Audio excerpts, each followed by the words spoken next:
उत्तर प्रदेश का मिजाज बिल्कुल बदला हुआ है और लखनऊ का मिजाज तो बिल्कुल बदला हुआ है। जहां पहले आपकी बात थी वहां पहले मैं, और इन सब के बीच हल्ला हुड़दंग। कई बातें निकलकर सामने आ रही हैं। पार्टी दफ्तर में मुलायम भी पहुंच चुके हैं, अखिलेश भी पहुंच चुके हैं, शिवपाल भी वहां पर पहुंच चुके हैं, और इन सब के बीच दो तीन बातें कही गई। शिवपाल ने कहा चुनाव में जाने के लिए तैयार है। रामगोपाल ने कहा अखिलेश अपने आप में पार्टी है। रामगोपाल के बेटे अक्षय ने पत्र लिखा और कहा कि जो आरोप हैं वो गलत हैं, जो पिता पर आरोप लगाए गए हैं वो बिल्कुल गलत हैं और उससे वो बेहद आहत हैं, दुखी हैं। तो ये अलग अलग तरीके से तमाम स्थितियां नजर आ रही हैं, लेकिन स्क्रीन का नजारा इसलिए कहीं ज्यादा विभत्स है क्योंकि मारपीट की स्थिति उसी कालिदास मार्ग पे नजर आ रही है जिसमें एक वक्त साइकिल पर चलते हुए सब चला करते थे एक साथ। बालकृष्ण, क्या सब पहुंच गए? बैठक शुरू होगी, मारपीट अब भी जारी है, हल्ला हुड़दंग जारी है, क्या स्थिति देख पा रहे हैं?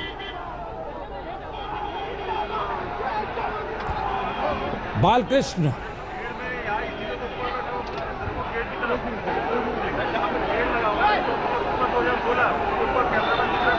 बालकृष्ण हमारी आवाज आ रही है तो जरा बताइए। जो नजारा हम देख पा रहे हैं उसमें मारपीट की स्थिति है, एक दूसरे के खिलाफ लगते हुए नारे हैं।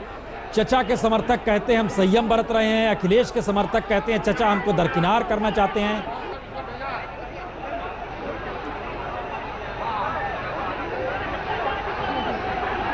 शरद जी बताएं। अब आप बात लखनऊ से ही शुरू कर रहे हैं तो आप ही से शुरू करेंगे, क्योंकि एक स्थिति बहुत साफ है, पार्टी को चुनाव में जाना है। तो क्या यह माना जाए कि इस चुनाव से समूची पार्टी ने हाथ पीछे खींच लिया है? आप खुद कह रहे हैं अखिलेश 2022 देख रहे हैं, शिवपाल बिल्कुल ऑर्गेनाइजेशन पे कब्जा है उनका, इससे इनकार नहीं किया जा सकता है। मुलायम अतीत की राजनीति को साधने की स्थिति में नहीं है, रामगोपाल अखिलेश के पीछे जाकर खड़े हो गए हैं। ये स्थिति 2017 के चुनाव की नहीं है क्या? नहीं, देखिए ये बिल्कुल, ये जहाँ तक अखिलेश का सवाल है, देखिए उन्होंने तो आज से 10-15 रोज पहले ही सो तय कर लिया था कि जो है हमें हारना है, क्योंकि वो एक्स चीफ मिनिस्टर का बंगला, जो यूपी में एक ट्रेडिशन है, पूर्व मुख्यमंत्री को मकान दिए जाते हैं, उन्होंने एक 53 करोड़ रुपए सरकार के खर्च करके एक बहुत बड़ा बंगला तैयार कराया मुलायम सिंह के बगल वाला, और उसमें वो पहले ही शिफ्ट हो गए। अमूमन मुख्यमंत्री तब जाते हैं ऐसे घरों में जब वो उनका टर्म खत्म हो जाता है। तो उस दिन से लग रहा था कि अखिलेश यादव ने तय कर लिया कि मैं एक्स चीफ मिनिस्टर तो होना ही है। नहीं, ये आप सिंबॉलिकली बोल रहे हैं या आप मान के चल रहे हैं? नहीं, ये तो दिख रहा था साफ। और जो अभी जो स्थिति है, जिस तरीके की, बिल्कुल आज की डेट में अगर ये एक भी हो जाते हैं तो भी कोई चांस नहीं है वापस पावर में आने का। देखिए जब एक डिवाइडेड हाउस दिखने लगता है तो वो मालूम पड़ जाता है कि डूबता हुआ जहाज है, और इस डूबते हुए जहाज में बहुत ऐसी तादाद है वोटर्स की, जो इनका जो कैप्टिव वोट बैंक था मुस्लिम्स का, वो कतई नहीं जाएगा उनके साथ। ऑलरेडी उनमें बड़ी नाराजगी थी मुलायम सिंह को लेकर के, मुजफ्फरनगर राइट्स के बाद, poor handling of Muzaffarnagar rights को लेकर के। उसके बाद से जब से उनको ये दिखने लगा कि ये तो नहीं, आपने बोल दिया डूबता हुआ जहाज। बालकृष्ण, क्या डूबता हुआ जहाज आप भी देख पा रहे हैं? आप चूंकि दफ्तर पे ही खड़े हैं समाजवादी पार्टी के। इसमें कोई शक नहीं है, बिल्कुल प्रसून की जो पार्टी थोड़ी समय पहले तक, करीब 2 महीने 1.5 महीने पहले तक सत्ता की लड़ाई में कम से कम रेस में दिख रही थी, वो रेस से बाहर हो गई है। और इस बात को खुद समाजवादी पार्टी के नेता भी मानते हैं कि अब उनके लिए कहीं कोई चांस बचा नहीं है। अब लड़ाई समाजवादी पार्टी के भीतर सत्ता हासिल करने से ज्यादा इस बात की चल रही है कि जो मुलायम सिंह की विरासत है उस पर किसका कब्जा होता है। स्थिति भीतर से जो इस वक्त बैठक चालू हो चुकी है, शुरू हो चुकी है बैठक, भीतर मुलायम सिंह यादव भी पहुंच चुके हैं, अखिलेश यादव भी पहुंच चुके हैं, शिवपाल यादव भी हैं वहां पर। लेकिन तीनों लोगों को इस बात के लिए संघर्ष करना पड़ रहा है कि अपने अपने समर्थकों से नारेबाजी बंद कराएं ताकि बैठक शुरू हो पाए। जो बाहर जो समर्थक है, जो भीतर नहीं जा पा रहे हैं, जो नहीं जा सके हैं, वो भीतर जाने के लिए लड़ रहे हैं। तो एक बहुत ही कंफ्यूजन की स्थिति है। बिल्कुल इसमें कहीं कोई शक नहीं है कि समाजवादी पार्टी ने अपने पांव पे कुल्हाड़ी मारी है। अब मुलायम सिंह यादव चाहे कदम कोई उठाए, लेकिन लगता नहीं है। हंगामा तो नहीं हो रहा है ना यूपी की बालकृष्ण?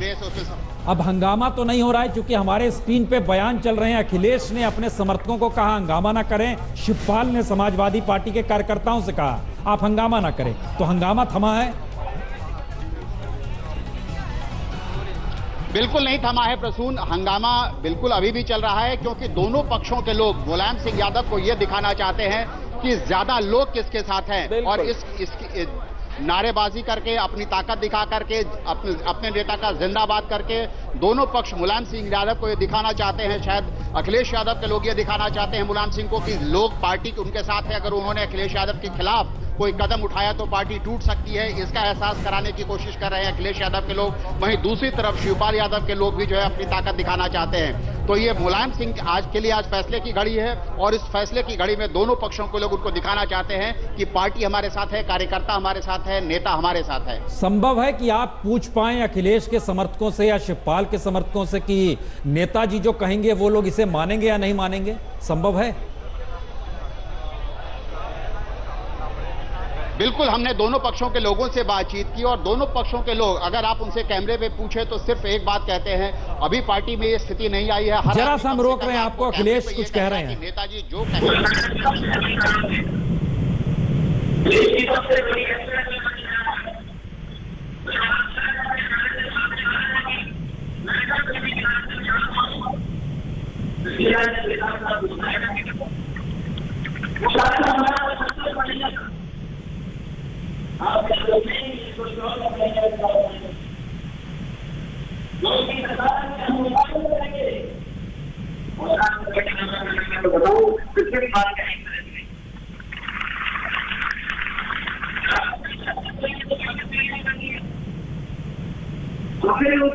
सुरक्षा के लोग जब बात करने आए मंच पे तो उन्होंने कहा कि आप ही ने कहा कि 24 महीने नहीं 22 महीने लोगों को मैं तो कहता हूँ कि आपने कहा कि 22 महीने में मैं समझता आपके अनुसार 22 महीने में बनाने का काम किया। हवाई जहाज में जब आप आ रहे थे तो मैं आपसे बताऊँ उद्घाटन करोगे आपको याद होगा आपने कहा कि दोनों का उद्घाटन करेंगे, आपके मेट्रो की मंजिल की तैयार होगी और आप पहली मैंने कहा कि आपके जन्मदिन के दिन जो 22 जन्मदिन है 21 कार्यक्रम का उद्घाटन करना चाहता और मैंने अपने सामने ध्यान मंदिर के लिए यहाँ तक गाँव में शहर के लिए गाँव के लिए हमने करने का काम किया। टेंशन बांटनी हो हमने बांटी है, आपने शासन निकाली कई 5 वर्ष कितने समाजवादी जाते होंगे। आपने कहा गरीब महिलाओं को साड़ियाँ मिल रही है, जो गरीब हमारी माताएं बहनें हैं उनसे एक साड़ी जाती है सब होती है पहले जाती है नहीं पता लगता है। आपने 5 साल की बनेगी तो 2 साल की तरफ से भी जाएंगे। सरकार में लोगों की आपने बनाया कैसी बात नहीं सोची जा रहा है और मैंने उसके बाद देश में किसानी पार्टी का काम करती हूँ।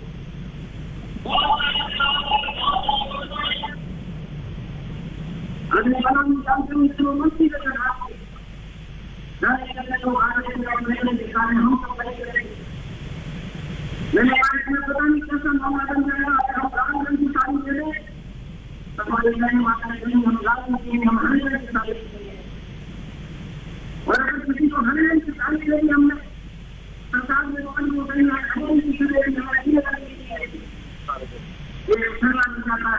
हमारी स्थायी बुराई भी बदल जाएगी।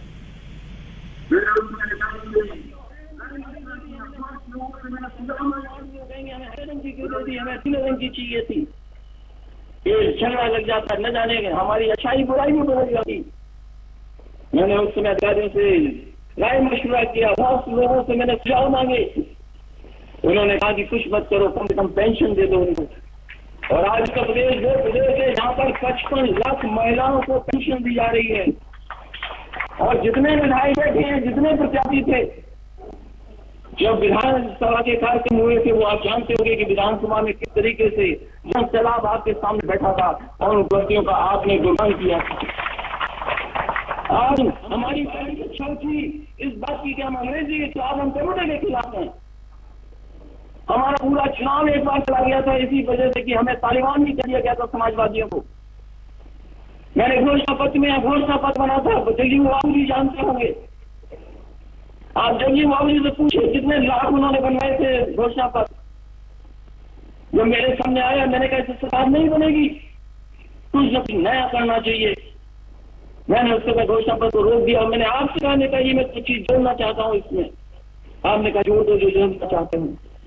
मैंने उस समय लैपटॉप जोड़ दिया, उस समय एक्सप्रेस में जोड़ दिया, मैंने जिला मुख्यालयों को 4 दिन से जोड़ने वाला जोड़ दिया, रिक्शा जोड़ा उस समय, और हमने डेयरी को लेकर के सुविधा देने का काम भी जोड़ दिया मैंने। और ये बताओ ये सब काम मैंने पूरे किए, करे हैं, उसको जमीन पर उतारा है। और ये हमारे खिलाफ आरोप लगता था कि हम अंग्रेजी के खिलाफ बने लोग हैं। आप जानकारी करो 2011 नवंबर 22 जब जन्मदिन मनाया गया था, देश के सबसे बड़े अंग्रेजी अखबार में मैंने आप ऐड डाला था, अंग्रेजी में डाला था, और कहा था ये उम्मीद की साइकिल और नेताजी के नाम पर चुनाव लड़ेंगे। बताओ उम्मीद की साइकिल को देकर के लोगों ने पसंद किया और उसका परिणाम हुआ, आपको बहुमत की सरकार भी मिली। हमारे जहां से हो सकता हम लोग कर रहे हैं। मैं जानता हूं मैं कहां का पढ़ाई कर रहा हूं, मैं जानता हूं मैं कहां का पढ़ रहा हूं, इसकी मेरी कोई गलतफहमी नहीं है। मुझे इस बात की भी गलतफहमी नहीं कि आपकी पार्टी है। मैं पूरे कैबिनेट के सामने कह दिया था ये आपकी पार्टी है। अगर एक भी पार्टी का आदमी मुझे बोल रहे कि मैंने कैबिनेट में नहीं इस बात को कहा, मैंने ये कहा ये पूरी 100% नेताजी की पार्टी है, मेरा कुछ भी नहीं है इसके अंदर। मैंने कैबिनेट के अंदर कहा अगर कोई मंत्री बता दे नहीं कहा हो मैंने कैबिनेट में कह दिया कि हाँ ये पार्टी और सब कुछ आपका है। नेताजी का प्रधान जी से मैं बात कर रहा था, प्रधान जी आगे पहुंचे, आप सोचते हो कि मैंने क्यों फैसला ले लिया मंत्रियों को हटाने का। कल प्रधान जी आए थे, मैंने पूछा उनसे प्रधान जी से, वो चारों से भी मिल करके आए थे प्रधान जी, और प्रधान जी से मैंने पूछा ये बताओ प्रधान जी मैं इस प्रदेश का मुख्यमंत्री हूं, नेताजी ने मुझे बनाया है और मैं बेटा हूं उनका, जाने ये हमारी किस्मत ही अच्छी है, मैं नेताजी का बेटा हूं। मैंने कहा सरकार में रहते हुए मेरी जिम्मेदारी थी कि जो नेताजी ने घोषणा पत्र बनाया उसको मैं लागू करूं जमीन पर। मैंने जमीन पर लागू करने का काम किया। मैंने प्रधान जी से कहा कि मैं उनका बेटा भी हूं, अगर मेरी जिम्मेदारी और बेटे के हिसाब से जो बात है वो मैं करूं कि नहीं करूं। प्रधान जी ने मैंने पूछा, बोला तुम्हें करना चाहिए। मैंने कहा नेताजी और हमारे खिलाफ पार्टी के खिलाफ अगर कोई साजिश हो रही है तो उसके खिलाफ कार्रवाई करूंगा। उसी समय मैंने फैसला लिया, उसी समय मैंने फैसला ले लिया, उसी समय मैंने एक भी नारा नहीं होना चाहिए, मेरी बात सुनो पहले, और मैंने उसी समय फैसला ले लिया कि मैं क्या करने जा रहा हूं। मैंने किसी को नहीं बताया। हमारे वो सैजिल इस्लाम उनके पिताजी बैठे होंगे या सैजिल बैठा होगा, वो जानता होगा कि प्रधान जी बैठे थे वो हमारे साथ। मैंने प्रधान जी से कहा कि साजिश हो रही है, अगर सरकार जमीन पर मैंने काम उठाया है तो मेरी जिम्मेदारी है कि घोषणा पत्र लागू करूं।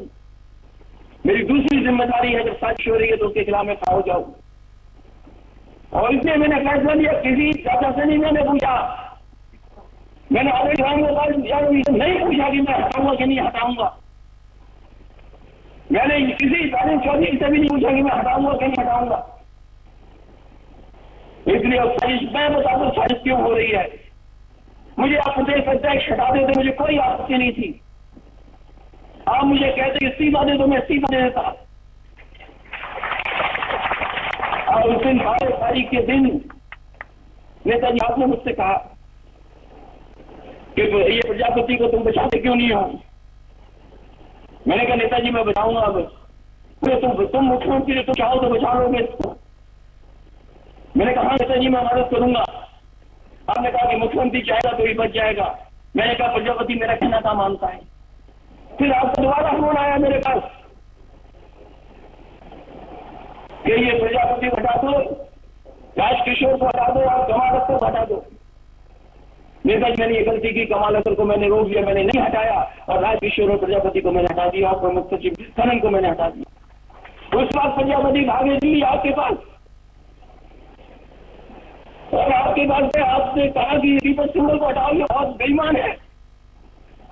और मुझे याद है जब लाल बहादुर शास्त्री का जन्मदिन था, मैं लंदन जाता था अपने परिवार के साथ, और मैंने कहा नेताजी आप इसको मुख्य सचिव करना चाहते बता दो। और मैंने कहा मैं लंदन जा रहा हूँ, मैं छुट्टी लौट के आऊंगा तो जो होगा तो मैं कर दूंगा। मैं लौट के आया, मैं आप पूछ लो अधिकारियों से। आपने कहा दिवस सिंगल को बना दो, मैंने कहा दिवस सिंगल बन जाएगा तो मुख्य सचिव। मैं इस बात को जानता था मुख्य सचिव का हटाने का मतलब क्या होता है। और जब मैंने आपने हटाने का फैसला किया, मैंने खुद फोन करवाया दीपक सिंगल को कि जाओ दीपक सिंगल तुम हट सकते हो, अगर नेताजी से हाथ पैर जोड़ लो। हमारी बहुत छवि खराब हुई है। तो मेरे नेताजी के पास दीपक सिंगल मिलने गए थे। आपने कहा दीपक सिंगल दोबारा पोस्ट कर दो। मैंने कहा नेताजी अभी मैंने राहुल हत्या का बना दिया है, 10 दिन बाद में दीपक सिंगल को दोबारा बना दूंगा। बस यहीं पर नेताजी आपने बहुत कुछ कहा था उस दिन फोन पर।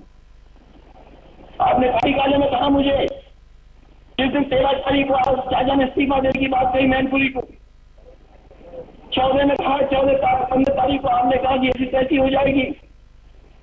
मैं नेताजी यही सोचता था कि आप जो कह रहे हो आप दिल से नहीं कह रहे हो। मैं भी समझता रहा कि वही आपने जो कह दिया मैं उसको ऐसे डाल देता था बात को कि नेताजी हैं पिताजी हैं कुछ भी कह सकते हैं, उनकी पार्टी है वो कह सकते हैं। लेकिन उस दिन जो कुछ आपने कहा मुझे बहुत दुख हुआ उस दिन। और जब राम गोपाल चाचा का फोन आया कि नेता ने कहा कि तुम्हें हटा दूंगा प्रदेश अध्यक्ष से, मैंने कहा चाचा एक मिनट मत सोचना आप हटाना। और हटाने के बाद मैंने केवल इतना कहा कि मुझे चिट्ठी दे देना जिससे मैं हटूंगा। उन्होंने मुझे चिट्ठी दी और मैंने लोक मंत्री के विभाग छीने। मैंने छीने उनके विभाग, और मैंने इसलिए छीने क्योंकि 3 घंटे वहां अमर सिंह आपके पास बैठा था। अरे आप हटाना चाहो मुझे हटा दो, लेकिन अमर सिंह बताइए कहां से अपने घर से टाइपराइटर मंगा कर कहता कि चिट्ठी करने में देर हो रही है तो उसको छापा जाएगा। मेरी चिट्ठी छपी, मैंने अमर मेरी आवाज की इस बात की है क्या आप हटाना चाहो हटा दे इससे।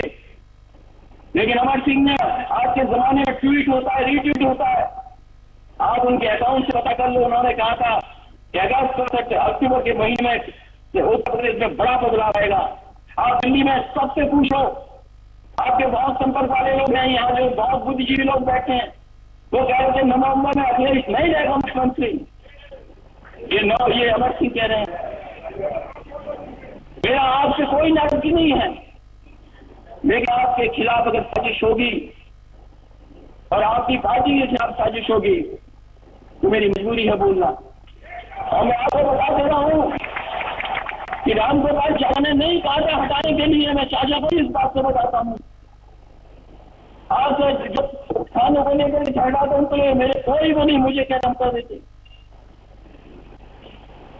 नेताजी कोई राम गोपाल चाचा ने नहीं कहा हटाने के लिए, मेरा अपना निर्णय था।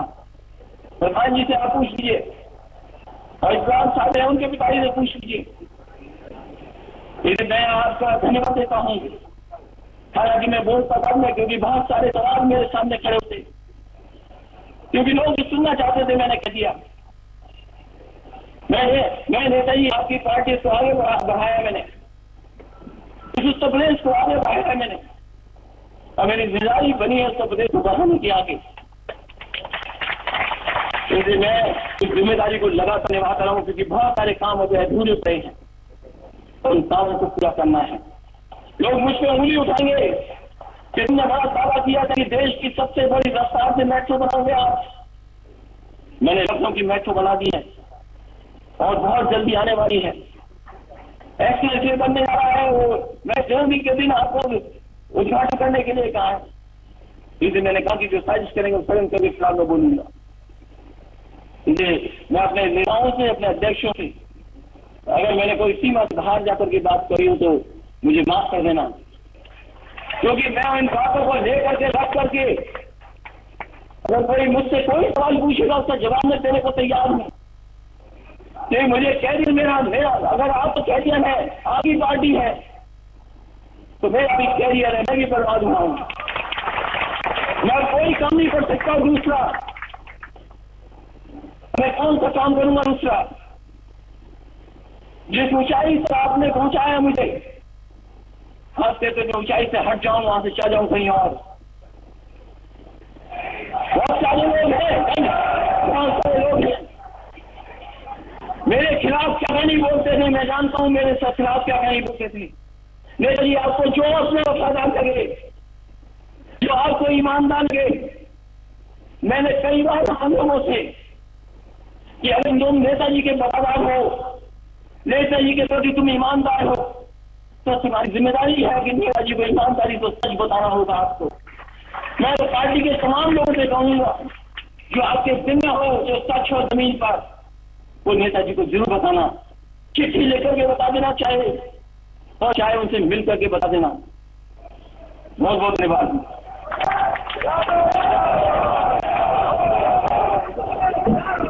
हेलो हेलो, अखिलेश ने दिए जवाब। अखिलेश सिंह ने तकरीबन 15 मिनट तक के अपने भाषण को बेहद भावुक तरीके से रखा। पिता यानी नेताजी यानी मुलायम सिंह, गुरु अमर सिंह कहीं ना कहीं खलनायक, साजिश करने वालों पर कार्रवाई होगी, टिकट मैं ही बांटूंगा।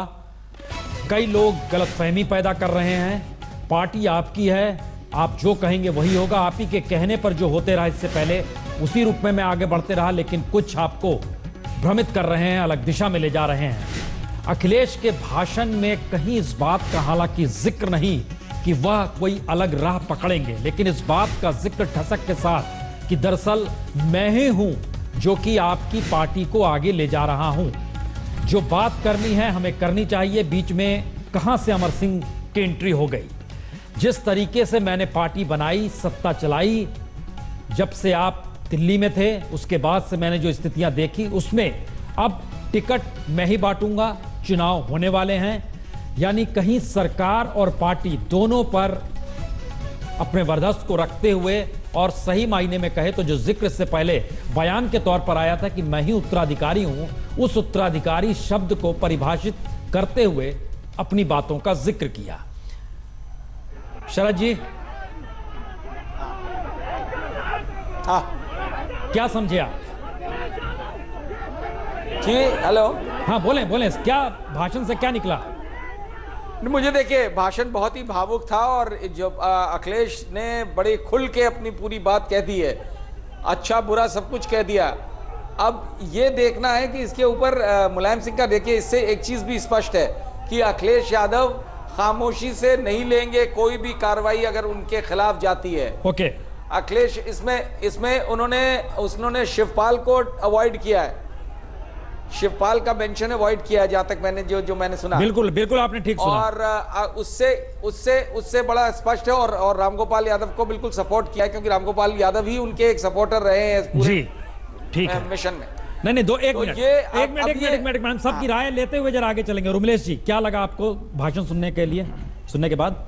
देखिए, मैं समझता हूं कि इस भाषण से एक बिल्कुल बात साफ है कि अपने शर्तों पर, जो उन्होंने शर्तें बना रखी हैं अपनी पार्टी को चलाने की, अपनी सरकार को चलाने की, अगले चुनाव की रणनीति तैयार करने की, उस पर अखिलेश यादव किसी से कोई कंप्रोमाइज नहीं करने जा रहे हैं। ये उनके भाषण से बिल्कुल साफ है। अगले चुनाव मतलब यही चुनाव जो आने वाला है ना? जी।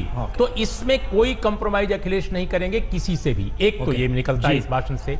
दूसरा ये निकलता है जो बहुत टैक्टिकल है, और आमतौर पे अखिलेश की जो इमेज है, एक युवा राजनेता जो थोड़ा जिद्दी भी है, जो थोड़ा चाहता है कि अपने ढंग से काम करे, लेकिन जिसमें मुलायम सिंह के सारे गुण हैं कि प्रशासन का मुखिया भी वही, पार्टी का मुखिया भी वही, वो जो चाहे टिकट मिले जैसे, तो एक सेंट्रलाइजेशन की भी पर्सनालिटी वो हैं। लेकिन उन्होंने एक दिलचस्प बात आज करी कि उन्होंने, आपने कहा शिवपाल के खिलाफ कुछ भी नहीं कहा। मुलायम सिंह जी जिस तरह के लोगों को पैट्रोनाइज करते रहे हैं, जो हमेशा अखिलेश के लिए संकट का कारण बने, उन पर भी कुछ नहीं। यहां तक कि जो इस पूरी क्राइसिस में अमर सिंह से भी ज्यादा महत्वपूर्ण लोग हैं, जो अखिलेश के लिए काफी टकराव जो पैदा हुआ है पार्टी में, उसमें अखिलेश के खिलाफ खड़े हैं, और जो जिन साजिशों की वो बात करते हैं अखिलेश अच्छी तरह जानते हैं कि वो कौन लोग हैं, उनकी भी उन्होंने चर्चा नहीं की, क्योंकि अगर उनकी वो चर्चा करते तो प्रकारांतर से मुलायम सिंह जी की भावना को ठेस पहुंचती। तो कहीं ना कहीं अखिलेश ने स्पेस रखा है अपने पिता से निगोशिएट करने की, उनको मनाने की, और साथ में अपनी शर्तें भी, साधना गुप्ता का नाम नहीं लिया, प्रतीक यादव का नाम नहीं लिया, सर, नाम तो वैसे अपर्णा नहीं यादव का अभी नाम नाम नहीं नहीं लिया, लेते। किसी का नाम उन्होंने नहीं लिया। जी। तो ये बहुत दिलचस्प अभय है। दुबे जी, क्या लगा जो मैं आपको सुनने समझता के हूं। बाद? मेरे सामने तो नजारा बिल्कुल साफ है। जी। अखिलेश ने अपने इस भाषण के जरिए एक ठोस प्रस्ताव रखा है। हाँ। वो मुलायम सिंह जी को संबोधित है पूरा भाषण। हाँ। और वो ये है कि आप शोभा प्रतिष्ठा की वस्तु बन के बैठिए, हाँ। हैं? हम आपको नेता मानेंगे, आपके बनाए हुए नक्शे कदमों पर आपने पार्टी बनाई है, आपके नक्शे कदम पर चलेंगे, लेकिन पार्टी हम चलाएंगे, सरकार मैं पहले से चला ही रहा हूं और किसी का बीच में कोई हस्तक्षेप मुझे मंजूर नहीं है। मैं ही केंद्र में रहूंगा। जो उर्मिलेश ने कहा मैं उससे सहमत हूं। सारी लगामें मेरे हाथ में रहनी चाहिए। ये मुलायम सिंह जी के लिए उनका प्रस्ताव है। अब देखिए मुलायम सिंह जी इस प्रस्ताव का क्या जवाब देते हैं। मुलायम सिंह कुछ देर बाद बोलेंगे। हम बतला दें, 3 वरिष्ठ पत्रकारों की राय से यह निकल रहा है कि अखिलेश के खिलाफ कुछ भी अगर निर्णय होता है तो अखिलेश नई दिशा पकड़ेंगे। ये एक मैसेज निकल कर आ रहा है, क्योंकि अखिलेश मौजूदा वक्त में सारी लगाम अपने हाथ में रखना चाहते हैं और लगाम छूटने का मतलब वो समझ रहे हैं आने वाले वक्त में हर लगाम हाथ में रखने के लिए वो नई दिशा पकड़ सकते हैं। ये हम सोच रहे हैं जो तीनों के बातों से निकल रहा है, लेकिन चर्चा ब्रेक के बाद होगी।